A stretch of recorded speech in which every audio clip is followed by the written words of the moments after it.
Welcome back to the Bitcoin Briefing. Today is episode 14, and I'm going to dive right into some politics.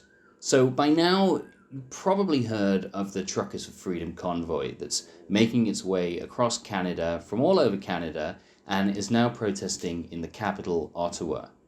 Now, whatever you think of the convoy, and I'll get to my view later, the phenomena, and it is a phenomena, as Canadians are not exactly known for civil unrest, they're a very polite people, has brought Bitcoin once again into the public debate.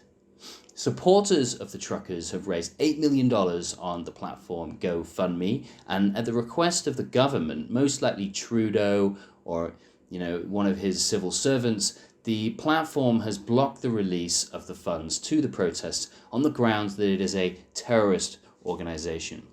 As you would imagine, when a person wants to send money to another and for whatever reason they're unable to use traditional or legacy channels, Bitcoin suddenly looks like a wonderful solution.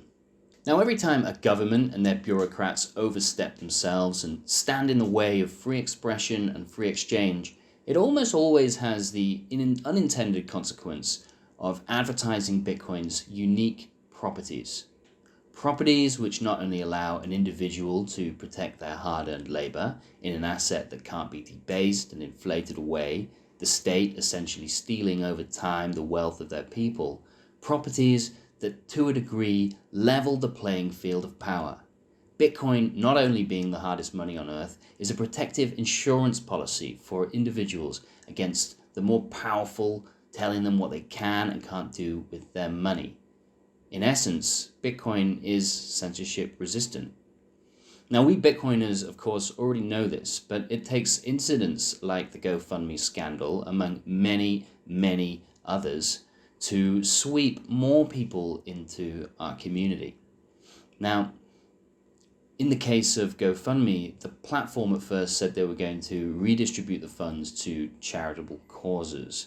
This, of course, is outrageous, but also probably criminal. Now, GoFundMe has absolutely no right whatsoever to say where funds go, and they have since U-turned on this terribly unwise knee-jerk reaction and decided a more prudent course is just to return the money automatically. Now, part of the U-turn, I suspect, was due to viral calls by donors to, rather than request a refund from the site, lodge a chargeback claim with their banks that would see GoFundMe basically be charged an extra $15 for each claim. Potentially, given the numbers we're talking about, is pretty ruinous for the company. Now, Bitcoiners are never slow in times like these to remind everybody this is why we Bitcoin. A post on the Bitcoin subreddit quickly began to trend, and with the expected healthy debate. But it didn't last long, as the thread was quickly brigaded by authoritarians, resulting in the moderators having to lock further comments. Now, if you are a Bitcoin supporter and feel uncomfortable with people using Bitcoin to support the protest, then perhaps you are allowing your own political views to cloud your judgment on this matter. If Bitcoin is to be money, it's going to be used by the good and the bad, by those you agree with and those that you don't. And that's not a judgment call about the protesters. They have my full 100% support. But you can't support freedom only when it aligns perfectly with your worldview. The US dollar is used to build new roofs on churches, temples, and mosques. It's also used to build weapons of war. Money is apolitical. It's amoral. It's a tool. That's all it is. And protesters using Bitcoin to circumvent centralized platforms that are vulnerable to ideological, political, or legislative capture is exactly what decentralized money is designed to do. It gives the people the power back to decide how to spend their own money and where.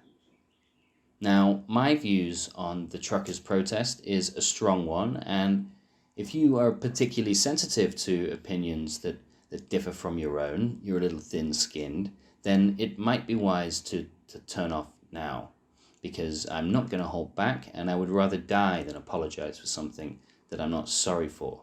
The Canadian trucker convoy is perhaps one of the greatest political events of our time. They have, on the whole, from what I can see, behaved with incredible dignity and peacefulness.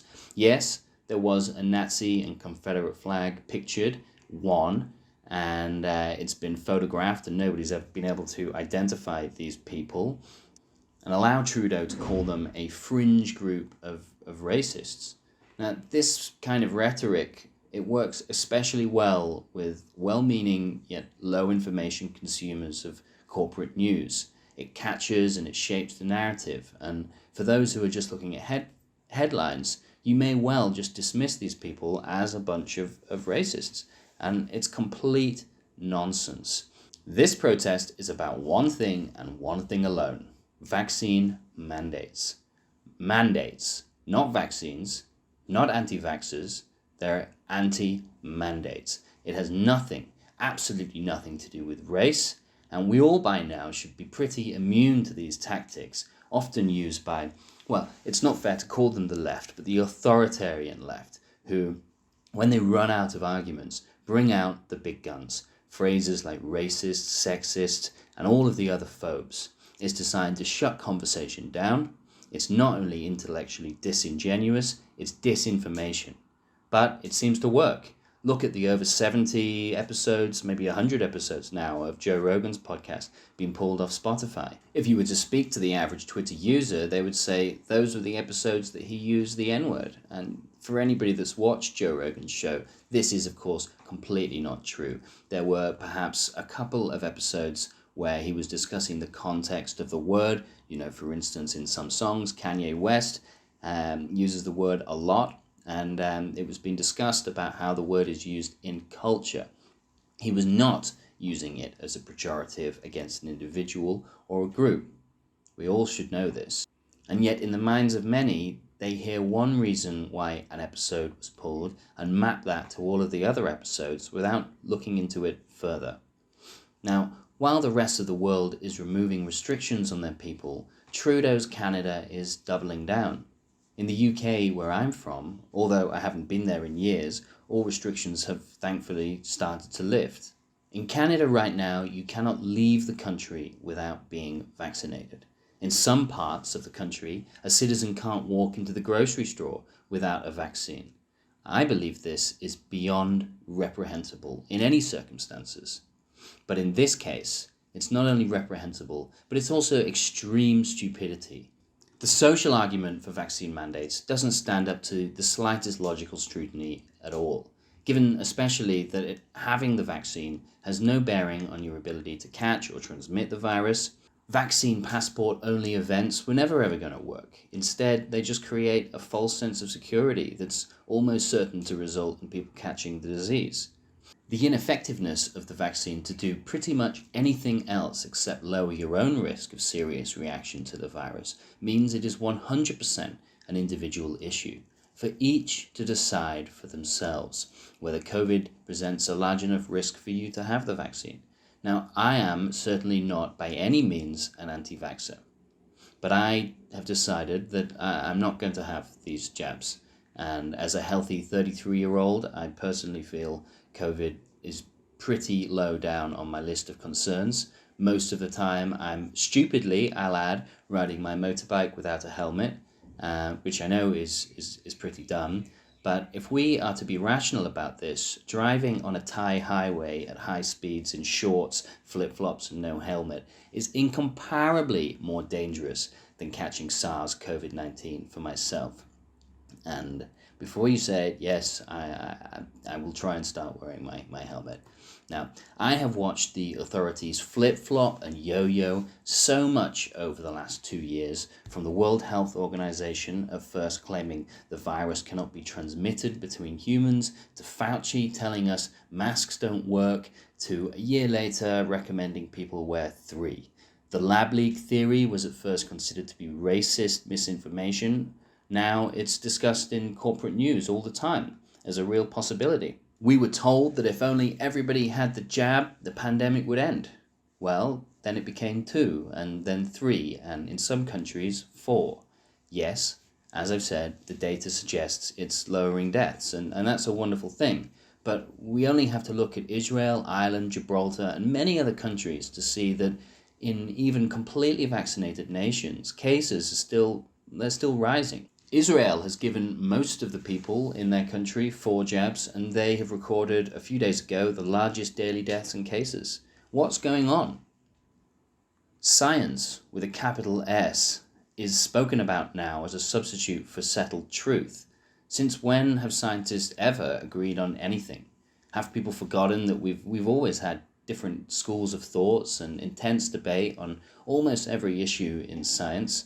Well, except COVID and climate change. I've lost count listening to the number of scientists who've discussed how, in reality, how political the grant process is and applications, how universities are filled with in-groups and out-groups, and there's lots of different teams of scientists working with or against each other. So it really does raise an eyebrow when I hear that we should just trust the science.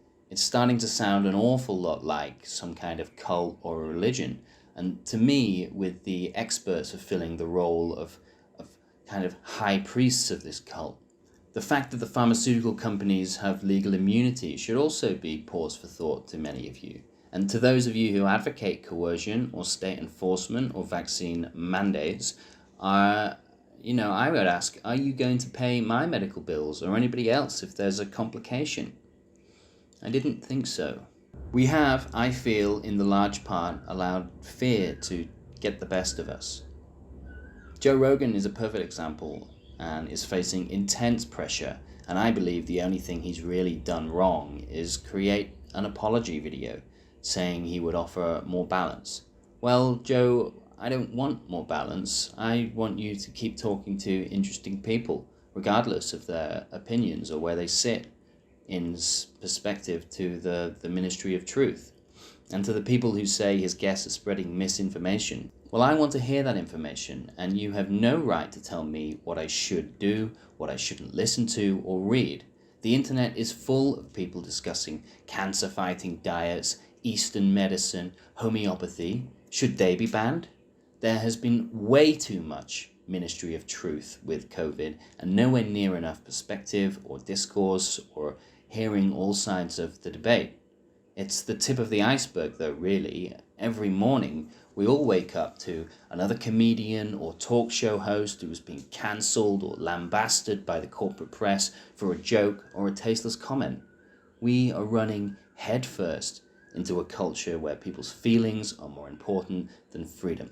Freedom of speech, freedom of thought, and association. Now, if you believe that freedom of speech has caveats, that it's okay to have an opinion on food, sports, music, but not okay to have a contrarian view on lockdown or climate change, as an example, then you don't believe in freedom of speech. And that's fine. More power to you as far as I'm concerned. But at least be honest with yourself. You aren't a liberal. You aren't a progressive, or whatever other title you want to use. You are an authoritarian. Period.